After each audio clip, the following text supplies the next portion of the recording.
Pilot lesson, intro lesson.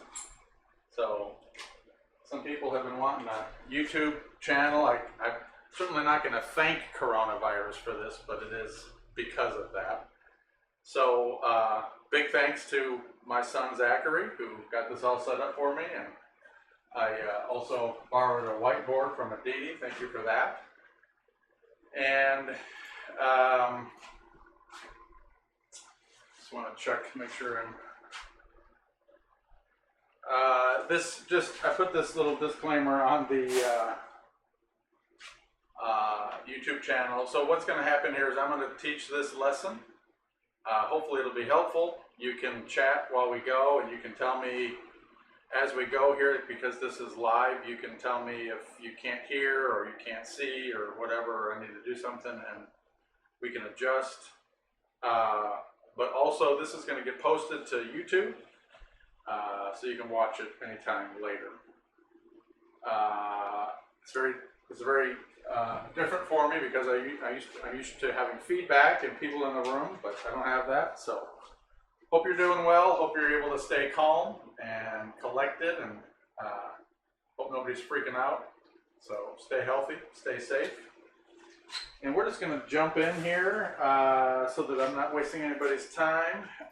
What would be helpful for you to have in your hands or where you are when you're doing this is the notes that you should have picked up at the end of before the break.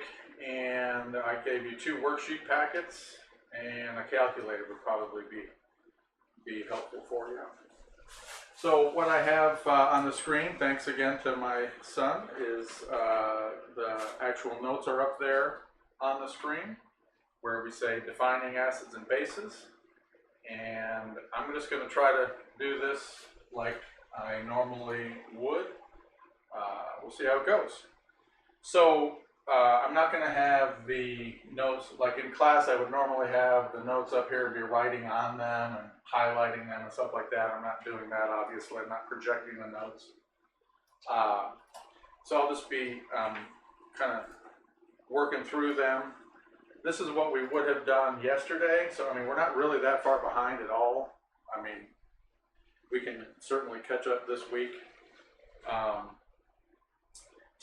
And I'm not going to read everything. You have these notes to read on your own.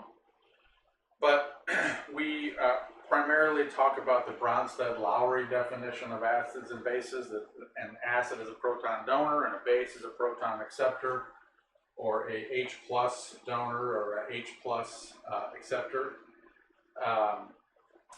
And so the example that they give there is with nitric acid. So let me see how this looks here. This is all new to me, new to you, new to me. And so let me get a darker color here. But for a strong acid, we're going to have nitric acid in the presence of water, just like it says on the sheet there. In equilibrium, the acid is going to give up its hydrogen. So it's going to lose this hydrogen. And the water is going to act like a base. So this is going to give up its hydrogen. So over here, it's just going to be the nitrate ion. And then the water is going to take that hydrogen. So it's going to be what's called the hydronium ion. And so it's important. Should we turn the light off? Yeah, let's lose the light. Okay, let's lose the light here.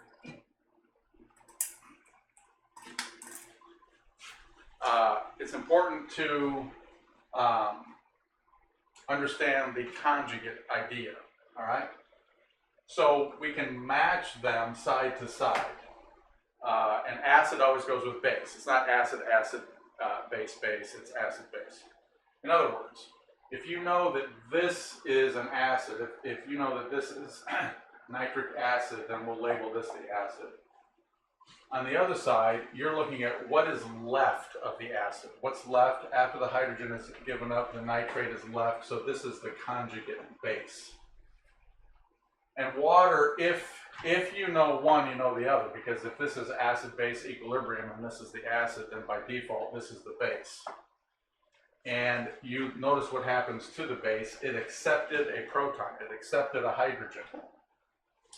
And so it took the hydrogen that came off, and so this is the conjugate acid. So again, it's important to be able to look at acid-base pairs, and they get a little trickier, of course, when you're matching these up. So acid goes with conjugate base, base goes with conjugate acid. All right, so that is a skill you absolutely have to be able to do or to master, is identifying acid-base pairs. Acid has the presence of a hydrogen that is given, it donates. A base takes the hydrogen. And so when you're matching these up side to side, you look at what's left after the acid gave up a hydrogen, the nitrate is left. And the water has been changed by 1, and this is the hydronium ion. Notice also that charge is still conserved here. This is neutral, this is neutral. Over here we have a negative and a positive added together becomes neutral. All right, so that's, you can do the same thing with the next one where it has ammonia with, and you know, well, let's go ahead and do that one. And we're going to erase this here if I find my eraser. So we're going to go ahead and do the next one real quick here.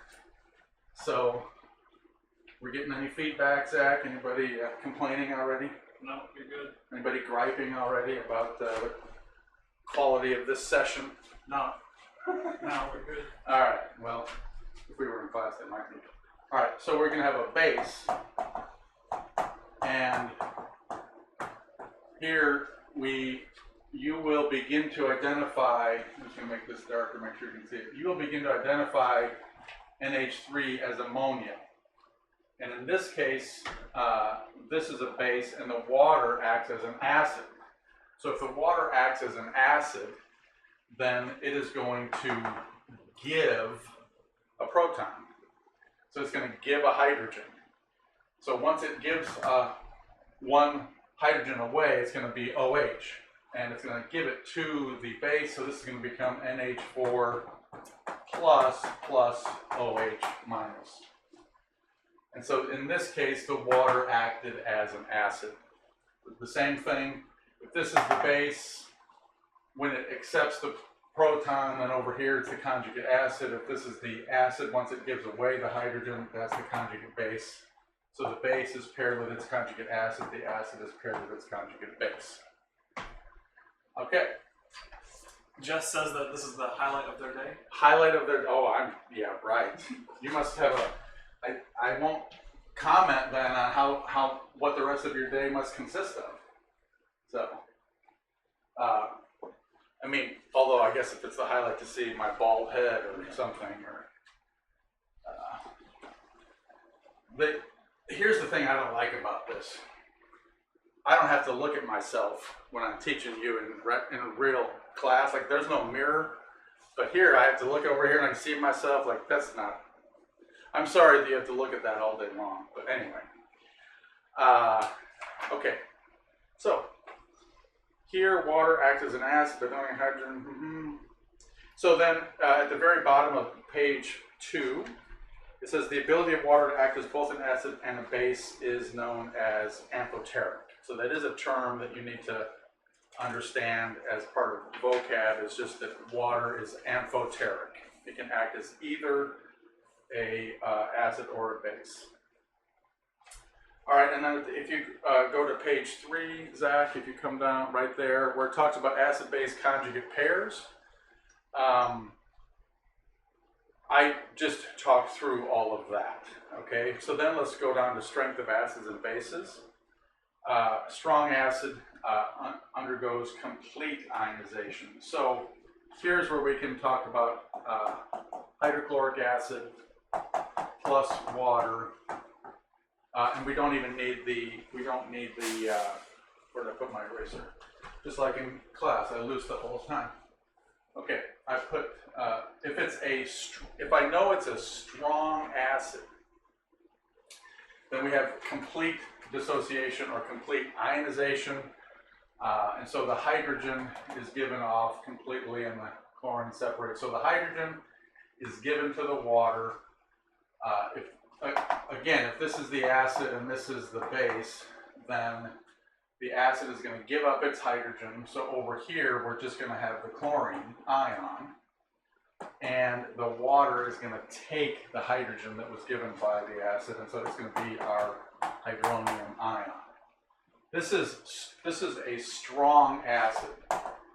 When we have one arrow, then we have complete ionization. The hydrogen and the chlorine ions completely separate. Again, in terms of going back to conjugates, if this is the acid, what's left of it over here is the conjugate base, and what the water becomes over here is the conjugate acid. Okay, but we contrast this with a weak acid. So a weak acid,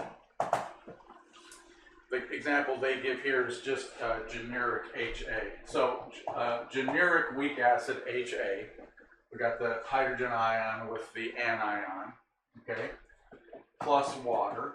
Okay, now this is in equilibrium. And the double arrow tells you it's weak. The single arrow tells you it's strong. And if you're the one writing something strong or weak, if it's fully dissociated, you're using one arrowhead. If it's weak, and so it's partially dissociated, you're using the double arrowhead. So over here, it's still that the hydrogen would be given up. So you're still looking at a, I don't know if this is what the notes, the order, that's the order of the notes. Yeah. The notes puts the hydronium first. That obviously makes no difference at all which one you put first or second. So it's definitely different looking at the camera than looking at the class, I'll tell you that. But this is still our acid, our base. This is our conjugate base, conjugate acid. The point here is understanding that the definition of a strong acid is complete dissociation. The definition of a weak acid is partial dissociation. So we have most of it, really, most of the acid is still over here. Just a little bit of it comes over here. A very small amount of it actually dissociates. And that's our weak acid. Okay, if you scroll down there for me, Zach. Perfect. Yeah, go down to task. Yeah, keep going. And we're at task 8.1 there, where it says consider the 4 diagrams below. Now the good thing about being live here on the screen is that if you're looking at it on the screen, you can see the colors. So that really helps this activity. If you have the notes in your hand from what I gave you in class, then it's harder to see the distinction. So it says which diagram, number 1, which diagram represents a relatively concentrated weak acid? Again, I would be asking you to tell me that, okay? So that's going to be B. Which diagram represents a relatively concentrated weak acid is going to be B. And I can't really, so if, I'm just going to be talking through it since I can't draw on the diagram itself. A relatively concentrated weak acid. So the difference between, so A and B are both weak. If you look at your notes there, A and B, if you look at the task, A and B are both weak, but B has half of the water molecules. So the large circle is a water molecule. So if I want the relatively concentrated weak acid, I want more weak acid than I do water. So in A, it's about 1 to 1. There's, I think I counted earlier, roughly there's like 14 water molecules and 14 acid molecules. And then in B, it's about half. So that's what makes B relatively concentrated. There's more of the acid than there is the water. Number 2, which diagram represents a relatively concentrated strong acid? Same thing. If you look at C and D, C, not now, the difference between what's weak and what's strong. A and B are weak because for the most part the acids stayed together. The H stayed with the A. The hydrogen ion stayed with the anion. And so for A and B, that's what makes it weak. For C and D, they're pretty much all dissociated. They've all separated from each other. But again, the difference between C and D is C has half of the water molecules that D does. So that makes it more concentrated. So number 1 is B, number 2 is C, and then 3 says assign relative strengths and concentrations to the 2 remaining.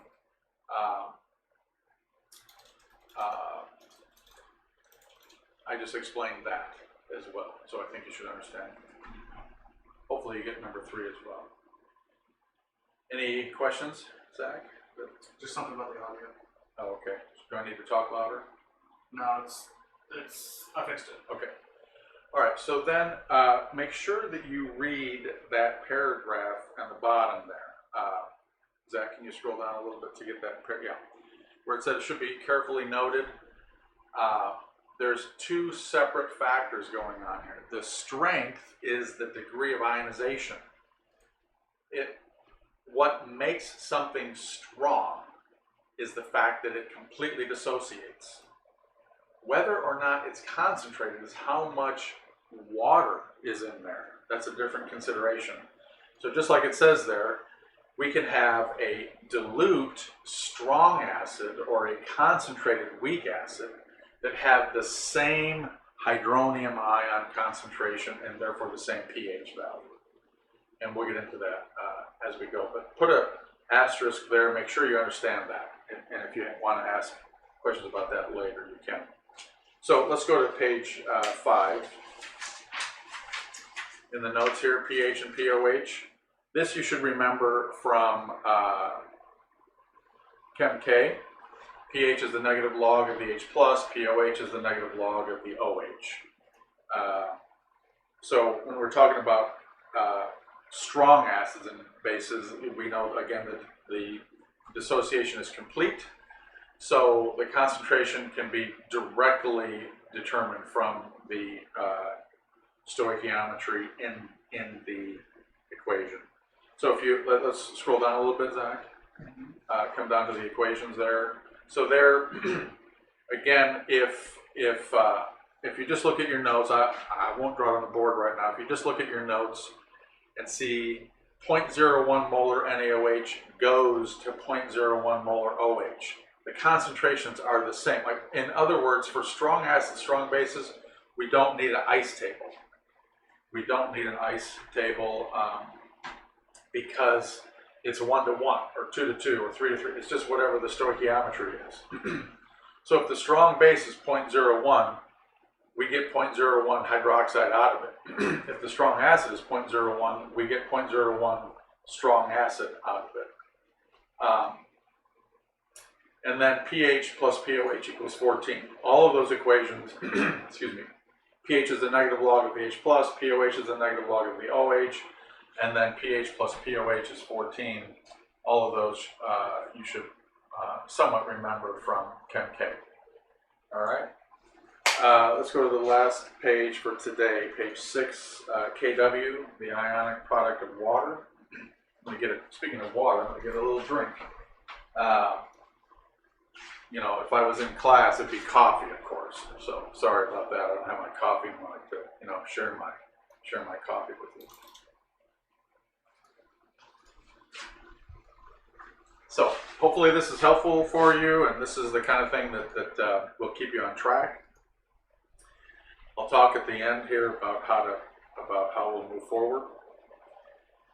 So in the notes here we say pure water is essentially covalent, but there is a little tiny bit of ionization, and that ionization can be written like you see it there. You know, we have one water plus another water goes to hydronium plus hydroxide. One water plus another water goes to hydronium plus hydroxide. That's in your notes right there at the top of page 6. So KW, obviously, now remember, let me go ahead and actually write that out here.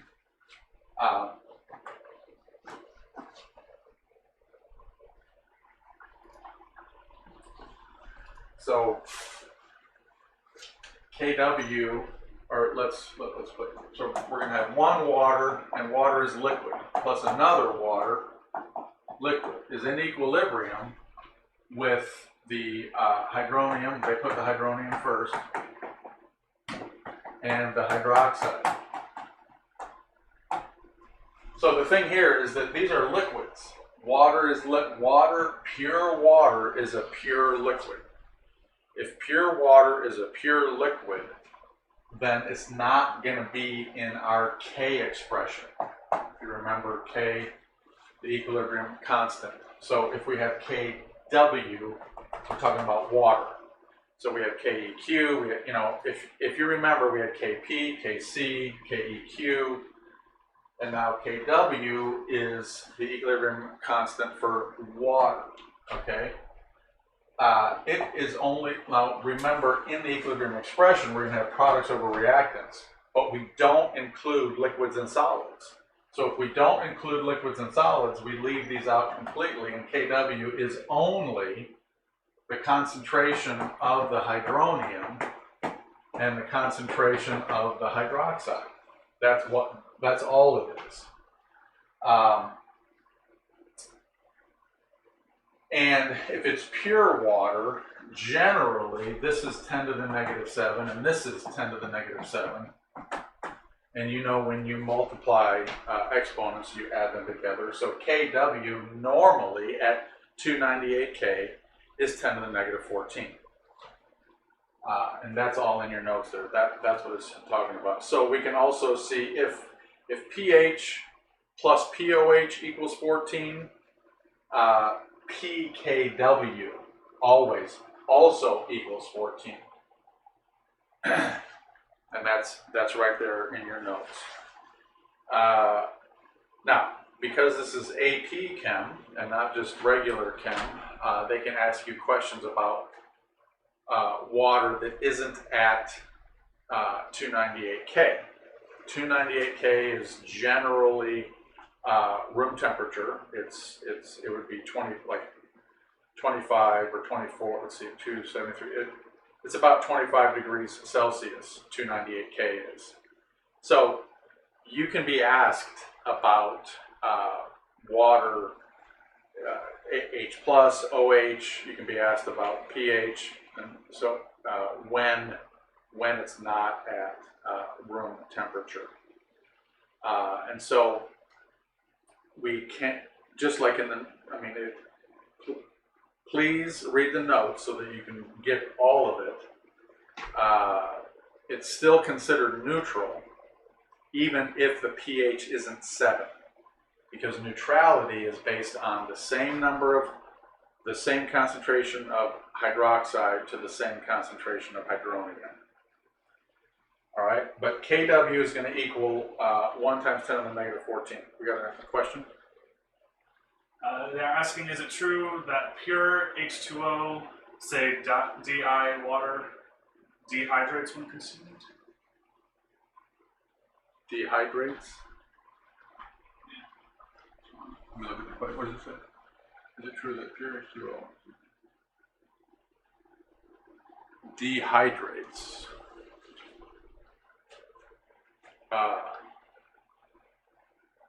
I'm not sure if that is asking if you get dehydrated by drinking pure water. I don't know. I'd have to think about that. I'll have to think about that if that's what the question is. Okay, so PK, so if you keep looking toward the bottom, if you want to scroll down a little bit, Zach, right there. So again, KW is 10 to the negative 14. That's Ka times Kb. Again, like these need to become very well kind of cemented in your brain, and then PKW is 14, and that's pKa plus pKb. So I don't need to write them again, but the equations that he's got highlighted in the notes Adrian Dingle, that is, to give credit again where credit is due. Make sure you know those. Okay, so let's go to the task and kind of get wrapped up for the day. How much time have we spent on this so far, Zach? What time? 25? 25? That's not too bad. Okay, so task 8.2 is where we are. And number 1 says calculate the pH of a solution of 0.03 molar hydrochloric acid. 0.03 molar HCl. So what you need to be able to recognize, and we'll talk about what the strong acids are in another session. But as soon as you know that HCl is hydrochloric acid, that is one of the 6 strong acids. If this is a strong acid, it completely dissociates. If it completely dissociates, its pH is based completely on the stoichiometry. And the stoichiometry here is that if I have 0.03 molar HCl, then this, if I were to draw it out, I have 0.03 molar H plus. And I have 0.03 molar Cl minus. That's what I have here. And so therefore the pH is simply the negative log of the stoichiometry of 0.03. So you just put that in the calculator just like that. Okay, there's nothing else to do here. Number 2, calculate the pH of 0.01. So this is number 1. Number 2 is calculate the pH of 0.01 molar lithium hydroxide. Okay, what you need to understand here is that this is a strong base, and we'll go over what's strong and what's weak later. But when you know that this is strong, again, it completely dissociates. If it completely dissociates, whatever the stoichiometry is of the molecule is what the stoichiometry is of the base. So this is, but the key here is that you realize this is a base. Lithium hydroxide is a base. So the POH equals the negative log of the OH. So it equals the negative log of 0.01, which of course is 2, if you remember your logs, okay? This is 2. POH is 2, which means the pH, if the pH plus the POH equal 14, then the pH, of course, is 12. So when the numbers are easy like this with ones, you can just use your knowledge of logs. The negative log of 0.01 is 2, and if the POH is 2, then the pH is 12, because pH plus POH is 14. All right? So now number 3, we come over here, can we still see over here? Mm-hmm. Number 3, calculate the H3O in a solution. So we have pH equals 4.32. 4.32. So now in your calculator, you're going to take the negative, you're going to take the inverse log. So you're going to, in your calculator, you're going to punch in inverse log of negative 4.32. Inverse log of negative 4.32. And you want the, which is going to do the opposite, right? So when you do that, let me do that real quick. I forgot what the number was. You're going to take the inverse log or second function log of negative 4.32, and you get 4.79 times 10 to the minus 5, and that equals your H plus concentration. If the pH is 4.32, here, if you know the concentration, you plug the concentration into the negative log to get the pH here. If you know the pH, you do the inverse. So it's inverse log negative 4.32, and it's the negative because of the nature of logs. You're going to get 4.79. All right, and then there's one more, number 4. I'm going to go ahead and erase one of these. Number 4. So I don't want these sessions to go too long. So I'm going to wrap this up real quick here.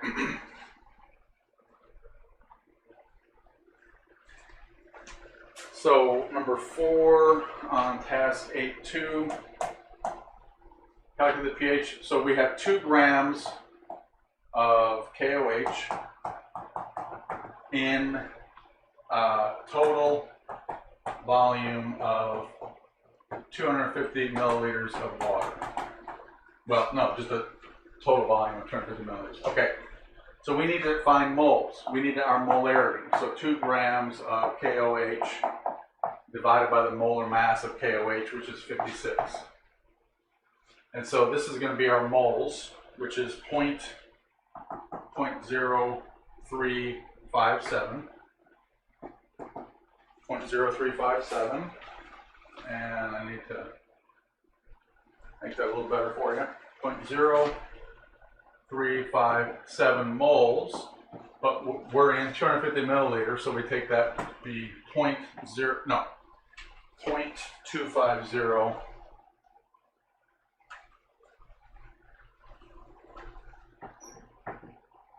liters. And this is going to be our molarity. Now let me make sure that I did that right when I did it before, because 0.0357 divided by 0.25 is 0.1428. Yeah, so this is going to be 0.143 molar. 0.143 molar. Now, this is potassium hydroxide. The question is asking for the pH. This is a base. So what I'm going to get is the POH is equal to the negative log of OH. So that's the negative log of 0.143 molar. And that's going to be my POH. And that POH is, so POH equals 0.845, which means the pH equals 13.2. So that's your tasks through the end of page 6, which is where I wanted you to get when we came back. So this is what I would have done on Monday. But I'm going to hold up here. These are the other things that I wanted you to get done, or get at as much as you could get done for Monday, and that was this acid-base strength conjugate. You should have this, okay? So what I want you to do is work through this, and then we'll have a session where you can ask me questions about this, and you can ask me questions about. Can you put up the other worksheet, Zach? This one right here that you see on the screen, AP worksheet 6D. You can ask me questions about that. Now, I believe you had, I gave you access to the key for this first one about the acid-base strength. But you can still ask questions if you don't understand some of the key. And for this one that's on the screen, AP worksheet 6D, that I think I just gave you a printed, like number 1 was such, but I have the answers worked out here, and I can send the worked out key through Remind, but I can also answer questions that you might have. So all of this, that worksheet completed, this other packet completed, and notes 1 through 6 should have been done for yesterday. So that catches us up for that. But I did want to just quickly say, as we move forward, I want to refer to what I had written down here. As we move forward, so I'm going to say the homework is complete all that's been given so far. And then you can read notes, pages 7 and 8, and the tasks, whatever the tasks numbers are. Okay, and that's what we'll do tomorrow, is the notes, pages 7 and 8, and the tasks there.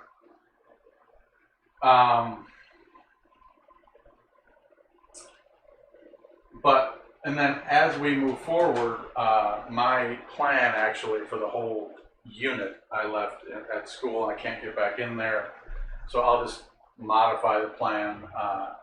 Obviously, things are modified anyway. And for resources for you, and I'm not joking about this, your best resource is you and your peers. If you weren't self-learners before, it's critical to become a self-learner. The second, resource would be me and, this online platform. And then the third resource is College Board. So go to the College Board website, and they're putting on there what they're doing so far, like possibly modifying test locations. They haven't canceled anything. I don't know if they're going to, because they've already got millions of dollars from you. You already gave them millions and millions of dollars, from students around the nation. So I don't know. I think the likelihood of them canceling the test or moving the date very far from what it is now is pretty slim. So that's why I thank Zach and others for getting me geared up to be able to do this. We can deal with grades and all that stuff and assignments much later. All I care about is you getting the content right now. I just want to make sure I have anything else to say here. Oh yeah, I meant to ask my son this earlier. What time do you work tomorrow? Do you know? Okay. So I think tomorrow's session, unless you hear otherwise, will be at 11. We'll do an 11 a.m. session. So hope this was helpful. This was Carlson Chem pilot session. Do we have any questions I need to answer right now? Someone said that they have keys for both, and then Chris says hello. Hello. Hello, Chris. And what they do have, if you don't have the keys, ask around, because I made the keys available, so somebody has them, or has already taken pictures of them. But I can send out the worked out key for the other one. All right, that's a wrap. Hope this was helpful. Enjoy your day. Stay calm. And he wants to know if he can use the restroom. Well, that's up to you. Should I write you a pass? I can get you do we have a pass I could give him? Not yet. What was I gonna say? Oh, and if I can figure it out, maybe I'll blow something up in the backyard or something. I don't know. I got a video of some kind of blow up of something, some explosion. All right. Thank you. That's it.